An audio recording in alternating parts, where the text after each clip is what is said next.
كلمتين لازم كل بنت تفهم الكلمتين دول، وما فيش اي بنت تزعل مني من الكلمتين دول، عشان الكلام ده هو ده الصح وهو ده الحقيقي وهو ده اللي بيحصل في الدنيا دي. انا لما احبك او اي شخص يحبك في الدنيا دي كلها ويقول لك انا اعمل لك الفحر فينا وبصي هيعمل لك اللفلفه وورد وقلوب والكلام ده، هو شخص بيحبك موت او انا بحبك موت، تسيبيه وتروح الشخص اللي يجي يقول لك انا هتجوزك النهارده قبل بكره، تسيبيني انا وتروحي للشخص اللي يقول لك يا بنت انا معايا وهجهزك من الالف للياء، تسيب الشخص اللي بيحبك ويقول لك يا بنت انا داخل البيت من بابه، لا مؤاخذه في الكلمه، ده مش قد الحب، ما تحبوش، مش قد الفتره اللي انت تستحملي الشخص اللي معاكي اللي هو بيقول لك انا معاكي واحنا مع بعض ونبني بعض ببعض، مش مستحملاه، ما تحبوش، ما تعلقهوش،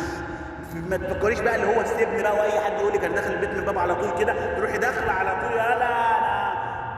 تعملي حوار من الاخر. مش بقول لك انت بتعملي حوار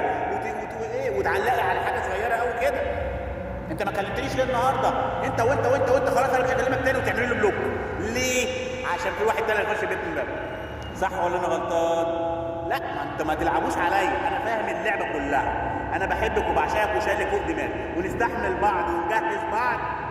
ونستحمل الدنيا اللي احنا صعبه دي، وما يجيش واحد يقول لك انا اخش البيت من بابه وتعملي مشكله ملهاش لازمه وتعملي لي بلوك وما اعرفش حاجه عنك تاني. سامع الكلام يا بنت الحلال ولا انا غلطان؟ وانا يا ستي انا بقول لك كلمتين لشخص الواحده حبيتها في يوم من الايام، اذا كان او اي حد في الدنيا، انا اهو انا مبسوط ان انت اتجوزت حد تاني،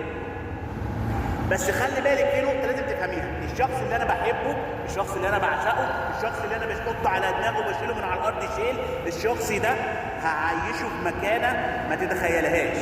ما تجيش تقولي لا انا هسيب الشخص ده وارجع للشخص ده، انسي،